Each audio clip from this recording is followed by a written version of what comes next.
Hello guys, great good morning to all.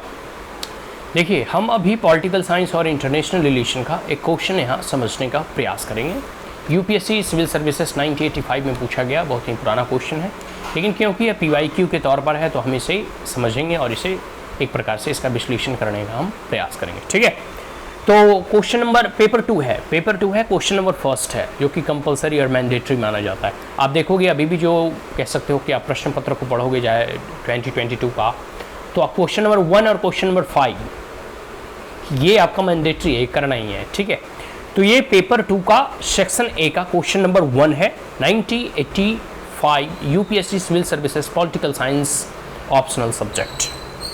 Question number 1 देखिए, comment on any 3 of the following in 200 words. हमें 4 प्रश्न दिए हैं, उसमें से A B C and D, इसमें से 3 प्रश्नों के उत्तर हमें देने हैं 200 शब्दों में।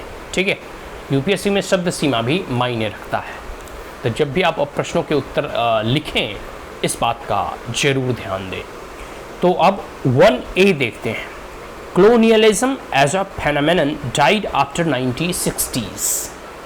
देखो, जो उपनिवेशवाद है, जैसे भारत भी कभी ब्रिटिशों का एक लंबे अरसे तक गुलाम रहा, तो ये जो उपनिवेशवाद है ये लगभग एक ऐसा फेनोमेनन था जो कि सन 1960 के बाद यह खत्म हो चुका है। आपको क्या लगता है, सही मायनों में खत्म हो चुका है? आप यहाँ अपनी राय देंगे। मेरी राय में तो अभी भी पूर्ण रूप से ये खत्म नहीं हुआ है। आप देखोगे तो चाहे उपनिवेशवाद डायरेक्ट किसी देश पे आक्रमण करके मिलिट्रली भले ही कब्जा नहीं करता हो, लेकिन इंटरनेशनल इंस्टीट्यूशन के जरिए जो है, वर्ल्ड बैंक हो गया, IMF हो गया, या फिर और जितने भी देश हैं, लोन के माध्यम से उस देश को ट्रैप में फंसाने का प्रयास करते हैं। जैसे कभी वर्ल्ड बैंक, IMF वगैरह का जो पूरा का पूरा, जैसे भारत ही 1991 में रिफॉर्म किया और जब लोन लेने के लिए गया वर्ल्ड इंस्टीट्यूशन में, तो उन्हें कुछ शर्तें रखी गई कि इन शर्तों का पालन करेंगे तभी आपको जो है लोन अलॉट किया जाएगा, और बहुत सारे ऐसे फैक्टर्स होते हैं। फिर तो अन्य जितने भी अफ्रीकन छोटे छोटे नेशंस हैं, उसमें भले ही अमेरिका वगैरह जो है डायरेक्ट कब्जा नहीं करता मिलिट्री के कह सकते हो माध्यम से, लेकिन आर्थिक तौर पे आपने एक टर्म को पढ़ा हुआ, नियो कॉलोनियलिज्म। ठीक है, नव उपनिवेशवाद, तो इस माध्यम से अप्रत्यक्ष रूप से उस देश में अभी भी इंटरफेयर करता है। और देखो, एक एग्जांपल के तौर पे चाइना वगैरह देखो कैसे श्रीलंका का हमने टोटा पॉट ले लिया, उसे पहले कर्ज दिया, कर्ज के जाल में फंसाया, कर्ज श्रीलंका ना चुका पाया तो उसको उस पॉट को या उस देश के कोई पार्टिकुलर क्षेत्र पर अपना जो है एक प्रकार से कह सकते हो कब्जा जमाना प्रारंभ कर दिया। तो ये सब सारी चीज़ें हैं, प्रत्यक्ष या अप्रत्यक्ष रूप से अभी भी कॉलोनियलिज्म चल रहा है। यह एक फेनोमेनन जो कॉलोनियलिज्म पहले था 1950 से 1960, सन 1960 से पहले उन्होंने अपना रूप बदला है, लेकिन पूर्ण रूप से इसे खत्म नहीं माना जा सकता। हाँ, ठीक है, तो ये सब सारी चीज़ें हैं, आप इस पर जो है अपनी राय आपकी क्या है आप व्यक्त कर सकते हैं। अब हम 1B पढ़ते हैं। National interest is what the political elite of the country think it to be. देखो, यहाँ कहा जा रहा है कि राष्ट्रीय हित, हर देश का अपना अपना नेशनल इंटरेस्ट होता है। जैसे अमेरिका का अपना नेशनल इंटरेस्ट है, भारत का भी अपना नेशनल इंटरेस्ट है, चाइना का भी, जापान का भी, ऑस्ट्रेलिया का भी है। हर देश की अपने अपने राष्ट्रीय हित होते हैं। Is that clear? इसमें कहा जा रहा है कि जो national interest is what the political elite of the country think it to be. राष्ट्रीय हित वही होता है जो एक देश का पॉलिटिकल एलीट तय करता है। पॉलिटिकल एलीट से आप क्या समझते हैं? पॉलिटिकल एलीट कहने का मतलब है कि वो संभ्रांत वर्ग या वो 2-4 लोग जो कि सत्ता के केंद्र में काबिज होते हैं। देखो, एक तो होता है काउंसिल ऑफ मिनिस्टर, दूसरा होता है कैबिनेट मिनिस्टर, और तीसरा होता है किचन कैबिनेट, मतलब प्रधानमंत्री और उसके इर्द गिर्द के 4-5 लोग। ठीक है, तो वो सब सारी चीज़ें होंगी, ये लोग एलीट वर्ग में आते हैं। और एलीट वर्ग आपको देखना है तो दिल्ली के लुटियंस दिल्ली जाकर देखिए, बंगले और कोठी आपको नजर आएंगे, तो वो पूरे के पूरे एलीट वर्ग माने जाते हैं, जो संभ्रांत लोग हैं, जो रिच लोग हैं, जो कह सकते हो कि पॉलिटिकली और administratively they are the powerful portion of the country. Is that clear? तो नेशनल इंटरेस्ट, तो जो राष्ट्रीय हित होता है, ये इन्हीं लोगों के द्वारा निर्धारित किया जाता है। यह बातें इसमें यही कही जा रही है और इसी प्रश्नों के आपको फिर उत्तर लिखने हैं। ठीक है, क्लियर हो गया। अब क्वेश्चन नंबर 1C देखते हैं।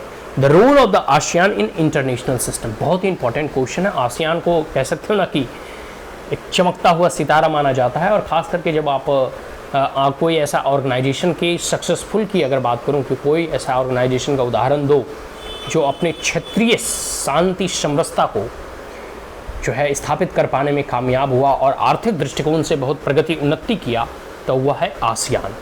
आसियान एक अपने आप में साउथ ईस्ट एशियन ऑर्गेनाइजेशन है। ठीक है तो एशिया का ही, लेकिन साउथ एशिया का, उसमें भी साउथ ईस्ट एशियन नेशन का है। 10 इसमें प्रमुख मेंबर हैं, लेकिन चाइना, भारत, जापान, ऑस्ट्रेलिया, ये लोग जो हैं ये उनके साथ जो है पार्टनर्स के रूप में ट्रेड करते हैं और जो भी व्यापार वगैरह है।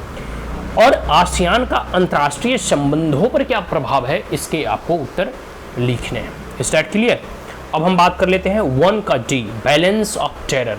पता है बैलेंस ऑफ टेरर किसको कहा जाता है? न्यूक्लियर पावर्स का, न्यूक्लियर वेपन्स को बैलेंस ऑफ टेरर कहा गया कि एक ऐसा वेपन्स जो आप किसी देश पर पटकते हो, जैसे जापान में नागासाकी और हिरोशिमा में अमेरिका के द्वारा पटका गया during second world war of 1945। तो वो परिस्थिति में अगर आप युद्ध जीत भी लेते हैं तो वह युद्ध जीता हुआ नहीं माना जाता है, क्योंकि उससे मानव सभ्यता और समाज को बहुत क्षति पहुंचती है, उसे एकदम क्षतिग्रस्त कर दिया जाता है। और वह प्रभाव सिर्फ उस पीढ़ी तक ही नहीं बल्कि आज तक भी वहाँ बच्चे लंगे और लूढ़े कह सकते हो कि जन्म लेते हैं। तो ये सब सारी चीज़ें हैं कि तो वो वैसी मानवता को छिन्न करने वाली स्थिति उत्पन्न हो जाती है। तो उसमें होता है एटॉमिक बॉम्ब वगैरह से, न्यूक्लियर बॉम्ब वगैरह से। तो न्यूक्लियर बॉम्ब से जैसे भारत ने, पहले चाइना ने हासिल किया तो भारत ने भी हासिल कर लिया, फिर पाकिस्तान ने भी हासिल कर लिया। तो we are trying to balance each other in the capacity of powers, but वो एक टेरर का पावर है, तो उसे बैलेंस ऑफ टेरर भी कहा जाता है। आशा करता हूँ कि ये चारों प्रश्न आपको समझ में आ गए होंगे। आप इन चारों प्रश्नों को अपने तरीके से, अपने शब्दों में 200 शब्दों की शब्द सीमा को ध्यान में रखते हुए आप इन प्रश्नों का उत्तर दें, उत्तर लिखें। ठीक है, अब हम लोग नेक्स्ट क्वेश्चन नेक्स्ट वीडियो में पढ़ेंगे। जाते जाते हम एक बार क्वेश्चन को पुनः जो है रिवाइज कर लेते हैं। Question number 1A, colonialism as a phenomenon died after 1960s. 1B, national interest is what the political elite of the country think it to be. And 1C, the role of the ASEAN in the international system. And 1D, balance of terror.